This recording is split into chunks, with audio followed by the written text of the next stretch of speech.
Comment diminuer l'asthme grâce aux plantes? Petit rappel. L'asthme est une maladie respiratoire chronique caractérisée par l'inflammation des bronches. On parle de crise d'asthme lorsque la bronche est tellement resserrée que la respiration est sifflante et très difficile, comme vous pouvez le voir sur ce schéma. Attention, les plantes dont nous allons parler agissent sur la santé respiratoire et visent à réduire le nombre et l'intensité des crises. En aucun cas, elles ne se substituent au traitement classique. Par contre, elles peuvent être prises conjointement. Les plantes les plus efficaces. Le lierre terrestre. Le lierre terrestre dissout le mucus, les glaires, et facilite leur évacuation. C'est aussi une plante anti-inflammatoire, très utile en cas de toux grasse et de quinte de toux liée à l'asthme. L'activité est due à des diterpènes et des flavonoïdes que l'on va souvent retrouver dans les plantes suivantes. L'hysope. Nous parlons ici de la plante entière et non de l'huile essentielle qui est d'usage délicat. L'hysope fluidifie les sécrétions bronchiques et facilite l'expectoration. C'est un anti-asthmatique qui protège les bronches. L'aunée. Elle aussi diminue la quantité de mucus dans les bronches. Elle est antispasmodique et anti-inflammatoire bronchique avec une activité anti-allergique. Le docteur Valnet l'a considérée comme une plante précieuse, asséchante bronchique, et l'utilisait même contre la tuberculose et les bronchites. La lavande.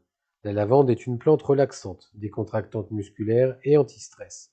Utilisation en infusion et extrait liquide. Son huile essentielle en inhalation apaise la respiration. Le marube blanc. Comme l'hysope et le lierre terrestre, il contient de la marubine, une des molécules actives sur la sphère respiratoire. On l'utilise dans les inflammations et infections respiratoires et dans l'asthme. Le ginkgo biloba. Plante plus connue pour améliorer les fonctions cognitives et la mémoire, une étude montre qu'elle permet d'améliorer la fonction pulmonaire chez des patients asthmatiques. D'autres plantes sont intéressantes pour avoir une bonne fonction respiratoire. L'aubépine, le bouillon blanc, le coquelicot, le fenouil, le lierre grimpant, la mauve, la mélisse, le millepertuis, le plantain. Les amateurs de gémothérapie pourront utiliser les bourgeons de viorne, un bourgeon majeur qui limite le spasme bronchiolaire. On l'associe à l'aulne glutineux, le cassissier, le charme pour l'inflammation, et au bouleau, romarin et tilleul pour détoxifier. Les huiles essentielles peuvent être intéressantes, mais elles ne doivent pas être prises sur de longues périodes. On peut citer l'estragon, le romarin à cinéole, la camomille romaine, l'eucalyptus globuleux, le cache-poutier. Le romarin et l'eucalyptus sont disponibles en huile essentielle 3D pour une utilisation orale plus simple. Le complexe d'huile essentielle Respire sera une excellente synergie dès 6 ans. Diffuser des huiles essentielles dans la pièce, sans inhalation directe, peut être aussi intéressant. Le mélange respiratoire à diffuser est une bonne idée. 2 préparations naturelles et efficaces. Le phytocomplexe Respire Calme. Une magnifique synergie d'extraits liquides de plantes. On retrouve le lierre terrestre, l'aunée, la mélisse, le romarin, le fenouil, le lavandin, la spérule, le coquelicot, l'hysope et la fumeterre. 25-30 gouttes dans un verre d'eau, matin, midi et soir. En cure de 3 semaines, pause d'une semaine et reprise. L'ELAPHT 0,86, respiration aisée. Une préparation qui s'adresse aux plus jeunes et aux plus fragiles.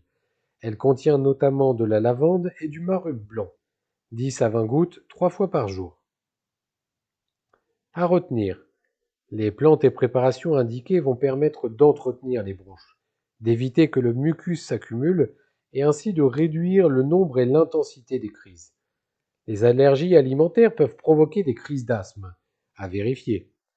La vitamine C est souvent en carence chez l'asthmatique. Manger des aliments riches en vitamine C est donc conseillé. Une complémentation en acérola, une petite cerise très riche en vitamine C, est indiquée. Manger des poissons gras pour leur richesse en oméga 3 ou complémenter avec nos capsules d'huile de poisson ou de chia. Le magnésium est parfois carencé lui aussi chez asthmatique, à complémenter éventuellement.